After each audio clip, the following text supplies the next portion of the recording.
எங்களுடைய திரைப்பட தயாரிப்பாளர் சங்கத்தின் பொருளாளர் சந்திரபாஸ் ஜெயின், அவர் ஃபைனான்சியர் அண்ட் ப்ரொடியூசர், இப்போ தயாரிப்பாளர் சங்கத்தில் பொருளாளராக இருக்கார். நல்ல மனிதர். நிறைய படங்கள், 100க்கு மேற்பட்ட படங்கள் ஃபைனான்ஸ் பண்ணியிருக்கார். அவர் ஒரு படம் எடுத்தார், தலைவா.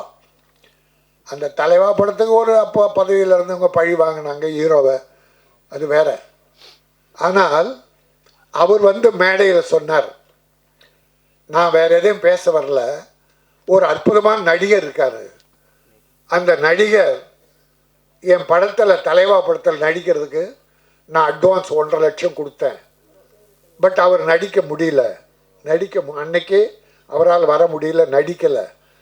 ஆனால் 1 மாதம் கழித்து அந்த நடிகர் என்னை தேடி வந்து, நான் கொடுத்த 1.5 லட்சத்தை இந்தாங்க வச்சுங்க, உங்கள் படத்தில் என்னால் நடிக்க முடியல என்று சொல்லி திருப்பி கொடுத்தவர். அவரை போன்ற நடிகர்கள் நாட்டுக்கு வேணும்னார். அவர் தான் தம்பி MS பாஸ்கர்.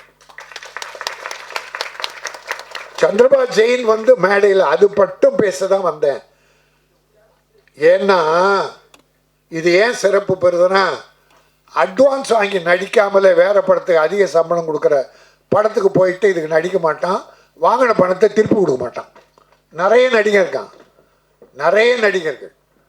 எங்கிட்டே 3 நடிகர்கள் ரொம்ப வேண்டியவங்க 2 லட்சம் 1 லட்சம் 3 லட்சம் வாங்கிட்டு நடிக்கலை, கொடுக்கலை. கேட்டால் இல்லைண்ணே அந்த டேட்டு எக்ஸ்பைரி ஆகிடுச்சான், தேதியை விற்கிறானுங்க. 3 நாள் டேட் வாங்குகிறோம், அந்த தேதியில் மழையோ வெள்ளமோ ஏதோ வரல, அப்போ நடிக்க முடியல. நான் தான் தேதி கொடுத்தேன், நீங்கள் நடிக்கலண்ணே, எடுக்கலண்ணே, அதனால் ஃபைனா. பாவி ப்ரொடியூசர் கஷ்டப்படுறான், உனக்கு பணத்தை கொடுத்துட்டு சாப்பாட்டுக்கு இல்லாமல் கஷ்டப்படுது குடும்பம். ஒரு இறக்கம் உள்ளம் கிடையாதா? எவ்வளோ நாள் நல்லா இருக்க போகிறீங்க அடுத்தவங்க பணத்தை வச்சுக்கிட்டு? ஆகவே ஒரு நல்ல நிகழ்ச்சி. இங்கே எங்கேயோ போகுது ரூட்டு. ஆனால் இந்த மதிமாறன் என்கிற படம் முக்கியமான விஷயம். இப்போதான் இந்த தமிழ் உலகத்தை இசைத்துறையில் உலகளாவில் ஓங்கி செலுத்து சென்ற இசைஞானி இளையராஜாவின் மகன் கார்த்திக் ராஜா, அவருடைய அற்புதமான இசை. 3 பாடல்கள், 2 பாட்டு சின்ன சின்ன பாட்டு, ரீ ரெக்கார்டிங். அது அந்த குடும்பத்துக்கு அவர் வழி வந்தவங்களுக்கு ஒன்று நம்ம இப்போ புதுசாக சொல்ல வேண்டியதில்லை. அது பாராட்டு மழை பொழிந்த, அதில் நனைந்து கொண்டிருக்கிற குடும்பம். அவர் அப்பாவும் சரி, பிள்ளைகளும் சரி. அந்த தம்பி இங்கே ப்ரொடியூசர் ஒத்துழைத்து அற்புதமாக படம் பண்ணி கொடுத்துருக்காரு. அவர் தான் இன்றைக்கு ஹீரோ. அவரை நான் மனதார பாராட்டுகிறேன். இதை விட இன்னொன்று பாராட்ட போகிறேன். இதில் பாருங்கள், சால்வே யாருக்கும் போடலை. சால்வை, பூச்செண்டு மொத்தையாக கொடுக்குறானுங்க. சால்வை, இந்த ராஜஸ்தான் சால்வை இல்லை, இந்த ஜிகினா சால்வை ஒன்றுத்துக்குமே உபயோகப்படாது. அப்படி போட்ட உடனே தூக்கி போட்டவன். அதை விட நம்ம கைத்தறி துண்டு ஒரு 6 மாதம் உடம்பு துடைக்காவது பயன்படும். தமிழர்கள் நெசவாளிகள், ஈரோடு, கோயம்புத்தூர், நம்ம சகோதரன் நெய்கிறான், அதை வாங்க மாட்டாங்க. அந்த ஜிகினா 300-400 வாங்கி போட்டு யாருக்கும் உபயோகப்படாது. ஆனால் இங்கே எதுவுமே இல்லை. நான் பாராட்டுகிறேன். செலவுகளை எப்படி குறைக்கணும்னு சினிமாவில் பாருங்கள். என் தம்பி சுரேஷ் காமாட் சொன்னான், ஒரு படத்துக்கு என்ன செலவு தேவையோ பண்ணணும், அந்த செலவு பண்ணி தான் ஆகணும், அது படத்தில் இருக்கணும். சும்மா மயிரை வெட்டி போடுற மாதிரி நீங்கள் ஒரு 1.5 லட்சம் அடி கட் பண்ணி எடுத்துட்டு 14,000 அடி தான் வைப்பான். 1 லட்சம் பால். பல டைரக்டர் பால் பண்ணுறான் ப்ரொடியூசரை, பல டைரக்டர். ஐடியா கிடையாது, கதையை ஸ்பாட்டில் எழுதுறான்.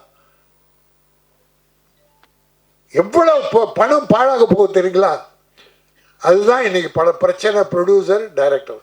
ஆனால் இங்கே டைரக்டர் ப்ரொடியூசர் இணக்கமாக சகோதரத்தனமாக எப்படி பூஜை ஆரம்பித்தாங்களோ இன்றைக்கு ஆடியோ ஃபங்க்ஷன் வரைக்கும், படம் ரிலீஸ் வரைக்கும், ஏன் அதை தொடர்ந்து கூட அன்பு சகோதரர்களாக ஒன்றாக இருக்கிறார்கள். நான் அத்தனை இயக்குனரையும் பாராட்டுகிறேன், ப்ரொடியூசரை பாராட்டுகிறேன். என்னுடைய அருமை தம்பி ஸ்நேகம் வந்து பின்னால் உட்காந்துருக்கான். அந்த தம்பியையும் பாராட்டுகிறேன்.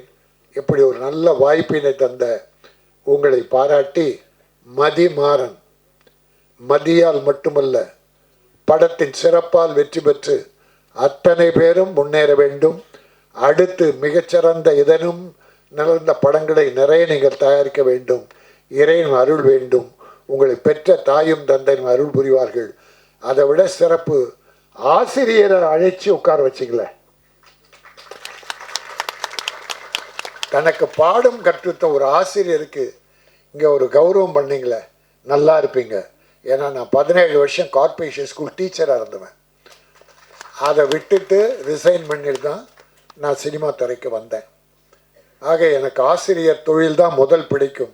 ஒரு கண் எனக்கு கல்வி, இன்னொரு கண் கலை. அதனால்தான் காமராஜ் மெட்ரிகுலேஷன் பள்ளியை இன்றைக்கு ஏழைகளுக்காக நான் வண்ணாரப்பேட்டில் நடத்திட்டு இருக்கேன். ஆக நல்ல காரியம் நானும் தொடர்ந்து செய்து கொண்டிருக்கிறேன். உங்களை போன்ற நல்ல தயாரிப்பாளர்கள் நிலைக்க வேண்டும், வெற்றி பெற வேண்டும். வாழ்த்துக்கள்.